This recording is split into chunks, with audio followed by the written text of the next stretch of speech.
Vou trazer para você daqui a pouquinho um vídeo que eu considero muito importante, porque é uma fala muito enfática do Lula a respeito daquilo que disse o Bolsonaro na parada do orgulho gado que aconteceu nesse último domingo. O Lula coloca uma fala muito importante porque ele equilibra um pouco essa relação entre os crimes cometidos pelo Bolsonaro e aquilo que está por trás desses crimes. Salve, progressistas! Eu sou o Clayson. Eu quero trazer uma análise importante, uma reflexão fundamental para você. Enquanto a gente está aqui, eu estou aqui gravando, você está assistindo esse vídeo, tramita lá no Congresso uma PEC que visa a blindagem de todos os políticos brasileiros, pelo menos os 513 deputados e os 81 senadores. A ideia é que, por exemplo, não possa haver, por exemplo, a batida de polícia nos gabinetes deles. A ideia é que eles construam um bunker dentro lá dos gabinetes em que eles fiquem intocáveis, que a justiça tenha limitação para investigar deputados. Se você não falar que esse é um projeto da extrema-direita, não falar quem está por trás desses projetos, e perguntar para qualquer pessoa o que eles acham a respeito de você blindar políticos para que eles não sejam processados, não sejam presos, você vai ter uma unanimidade. Ninguém vai ser a favor disso. Ninguém é a favor que um político não seja processado se ele comete crimes, que ele não seja investigado se ele for suspeito de cometimento de crimes. Ninguém é a favor disso. Mas hoje existe um pensamento imbecil que é levado para as pessoas que estão completamente hipnotizadas e que acham que o problema do nosso país é o STF, por exemplo, ou é o Xandão e coisas assim. E aí as pessoas passam a defender algo que é um absurdo, que é uma pornografia. Político vagabundo, criminoso, tem que ser investigado e preso e acabou. Encerrou o assunto, seja de esquerda, seja de direita, seja de partido A, partido B, não existe isso.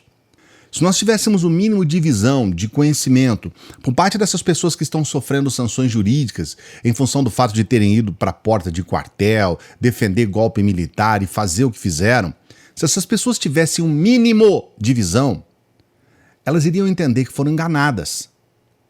Elas foram enganadas. Enganadas por quem? Em primeiro lugar, pelo Bolsonaro. Primeiro, número 1, lá em cima, Bolsonaro. Em segundo, por aquelas pessoas que estão no entorno do Bolsonaro. Políticos, influenciadores, gente próxima ao Bolsonaro, que faz o bolsonarismo. E essas pessoas parecem não entender isso. Eu fico abismado de ver pessoas que estão com tornozeleira aí, que estão sendo condenadas a 15 anos de cadeia, 17 anos de cadeia. Essas pessoas ainda permanecem no discurso extremista e acham que a culpa é do Alexandre de Moraes. Se você pegar todos os, 100%, todos os julgamentos, todos, essas pessoas foram votadas por todos os 11 ministros do STF. Elas foram condenadas pelo STF, por todos os ministros. Então, alguns falam assim, não, a culpa é do Xandão. Aí quando elas percebem que não é o Xandão, que é o STF, a culpa é do STF. Só que a culpa não é delas. A culpa não é delas, pelo que elas fizeram. Elas não assumem o que elas fizeram. Elas abertamente, de forma escancarada, defenderam um golpe de Estado, algo contra a democracia, mas não é somente isso, contra todos os brasileiros, por não aceitar o resultado de uma eleição. Muito pelo contrário, começaram a criar teorias de conspiração com urna eletrônica, uma série de questões que não se justificam, não tem uma prova concreta, ninguém consegue provar. O que tem é mentira. E essas pessoas foram enganadas de uma forma absurda. Todos os dias tinha lá, espera aí, mais 72 horas. Espera que vai acontecer alguma coisa. Olha, esse copo que está em cima da mesa do Bolsonaro significa que nós vamos ter soldados na porta do STF. Sabe aquelas coisas completamente sem sentido? E essas pessoas foram diuturnamente enganadas e continuam sendo enganadas e não conseguem entender os responsáveis por isso. E os responsáveis são esses políticos. Esses caras que estão aí nas redes sociais, Todos os principais políticos da extrema-direita são políticos de rede social. São políticos são tiktokers, pessoal de Instagram, Facebook, YouTube.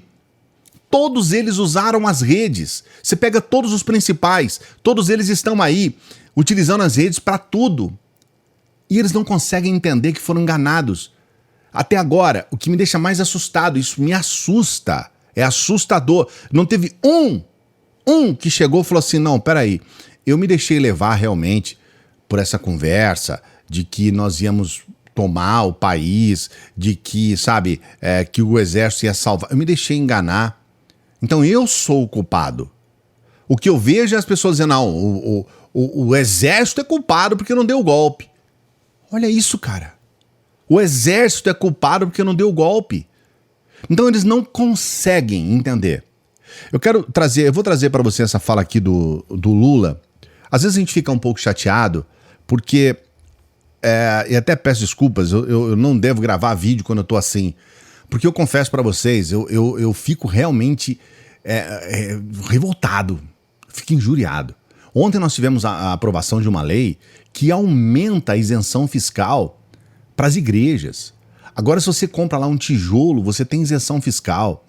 Você vai pagar a conta de água e luz, você tem isenção fiscal, você não paga imposto de água e luz. E nós estamos caminhando por uma situação em que a extrema-direita, depois que colocou todo mundo na rua no domingo, eles estão usando isso como moeda para pressionar esse tipo de lei, sabe? É na sacanagem, é na safadeza, é na canalice. Então ontem essa bancada da Bíblia aprovou, que é todo mundo da extrema-direita, aprovou uma lei que ela vai contra exatamente aquilo que a gente fala aqui no canal o tempo todo, que nós precisamos retirar a isenção fiscal de quem utiliza a igreja para fazer política. Igreja é para você orar a Deus. Igreja é para você servir a Deus, é para você falar sobre religião, sobre a questão da espiritualidade de forma objetiva. E nós temos a isenção fiscal com esse objetivo. Eles prostituíram isso para fazer da igreja um palanque político. A igreja não é lugar para isso.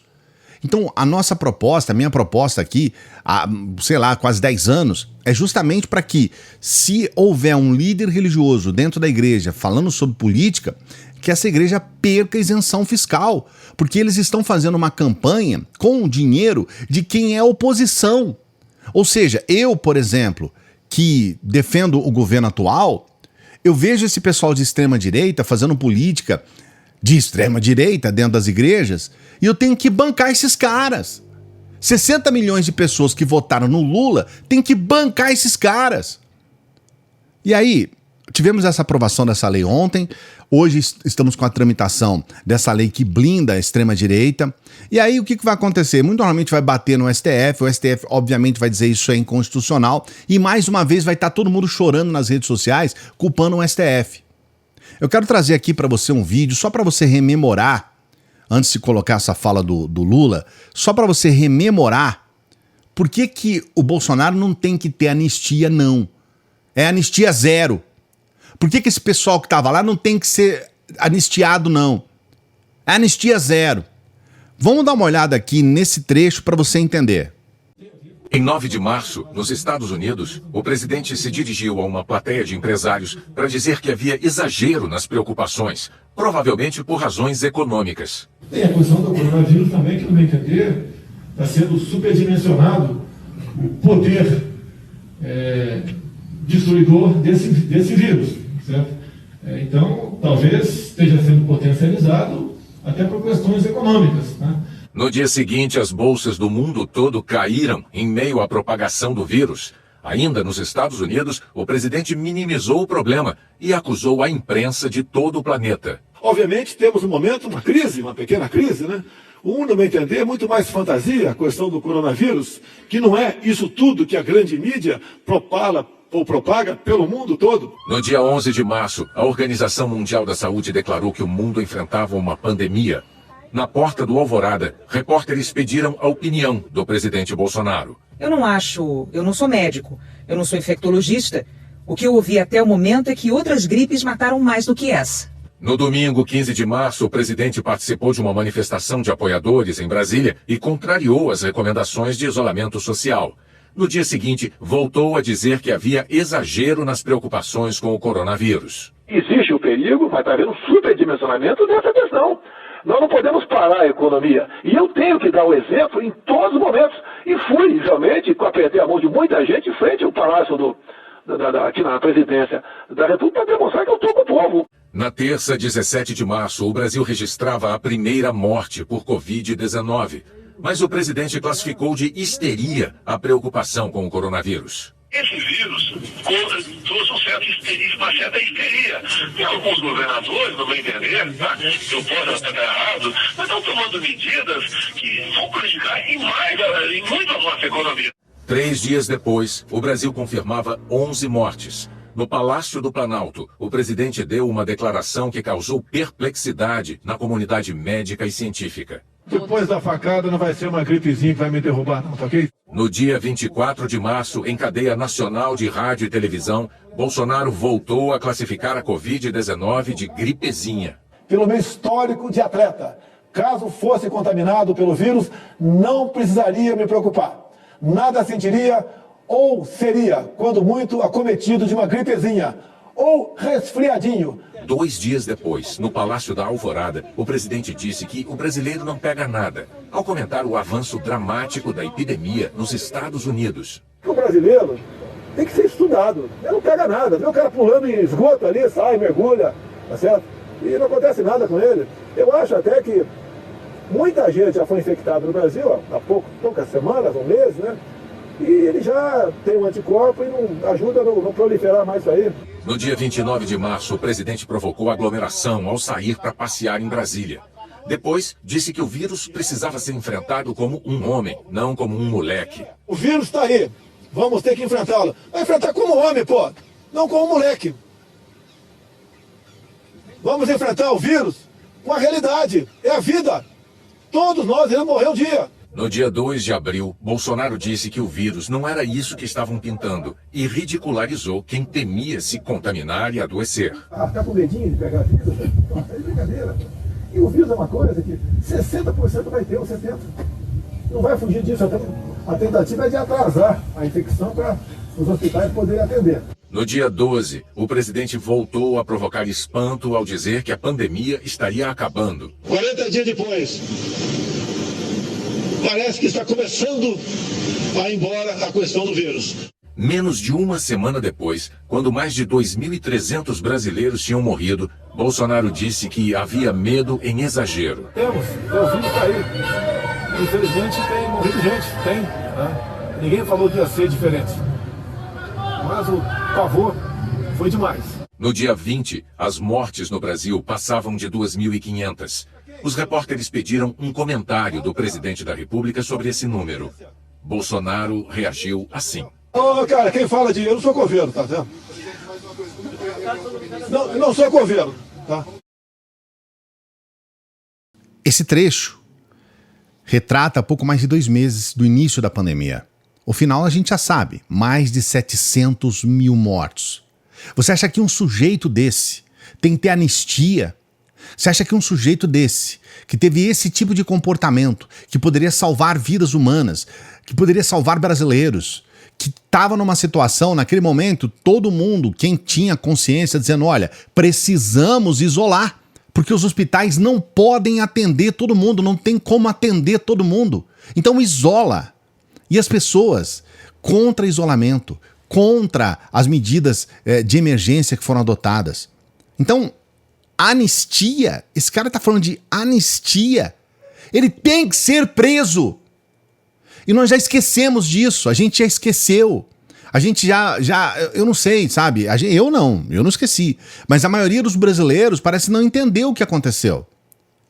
Eu vou trazer para você essa fala do Lula ontem, que acabou tomando conta da internet, que fala exatamente sobre aquilo que a gente pensa. Você precisa, no mínimo, investigar. No mínimo. Para depois pedir uma anistia.